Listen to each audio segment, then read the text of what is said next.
let's move on to question number 2. It says, why did Dr. Simonds choose weight loss as a medical profession? I get this question a lot. My background, for those of you who don't know, is emergency medicine.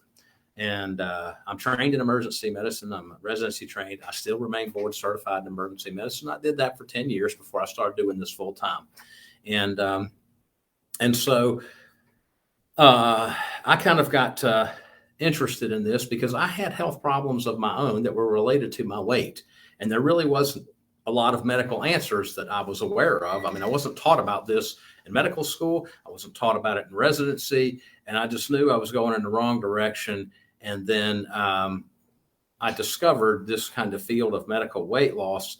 And at the time, look, this is a long time ago. We're talking about 2001, 2002, so I'm about 20 years ago. Boy, you had to look pretty hard, and the internet had not, we didn't even have smartphones yet. So finding people who would do this for a living, physician-wise, was hard to find them. And so anyway, I searched real hard, found help, got help myself, and it really changed my life. And so I decided to start offering this to other people part-time while I was working in the ER.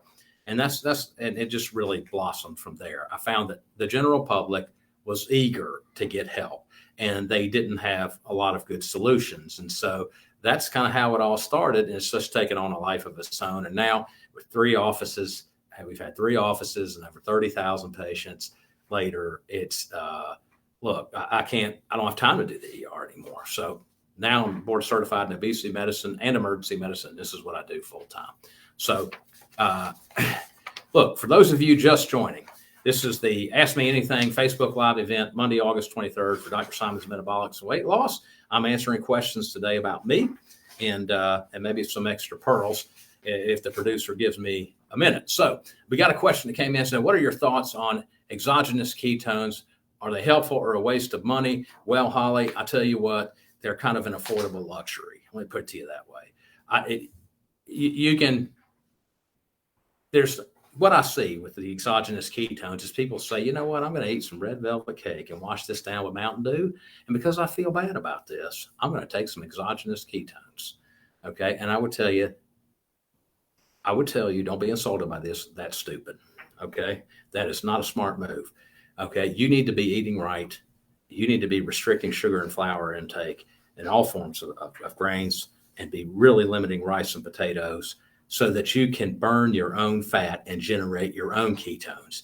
If then you want to use exogenous ketones, that's great. If they make you feel good, I can't tell you for certain whether there's any other long-term benefit to doing that. I don't think there's any negative downside, but I don't know that any long-term benefit has been demonstrated in the medical literature. There's probably, in my opinion, just knowing what I know about the most common exogenous ketone, which is beta-hydroxybutyrate or BHB, there probably is some health benefit. But look, this brings up a bigger subject. And so I'm going to take this opportunity to get into this because I wanted to get into it today anyway, which is, look, it's very hard.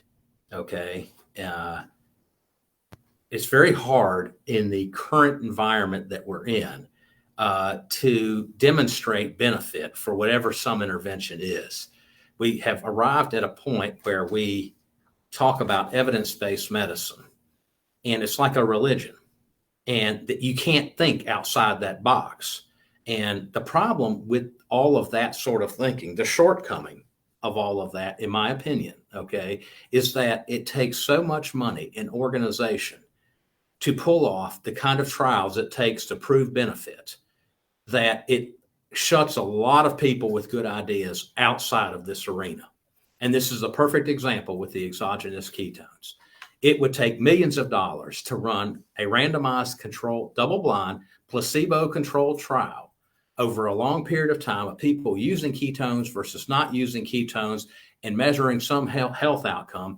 This is an impossibility. And you will hear the medical community then say, well, there's no evidence that it helps. That's true. There's not, because it is impossible to do that kind of study. And it doesn't mean it doesn't work. I always say, look, think of the parachute, right? There's no randomized controlled trial on parachutes. All right. but are you going to jump out of an airplane without one?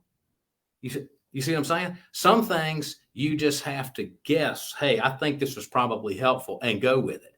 And this is kind of really important right now during the kind of whole COVID conversation, because there's effective therapies that really work, but you don't have time or resources or organization to run huge randomized controlled trials on a lot of these things.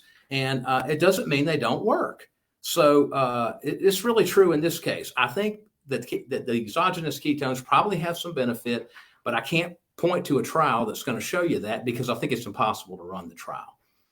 Anyway, yeah, I think that, my producer does actually bring up a good point, which is this kind of takes us back to finding a provider who gives you good advice, because there's no substitute for good advice of an experienced provider who's been treating patients using these things. Yeah, you got to trust them. Okay, you got to trust them. And that's important, to find one you trust.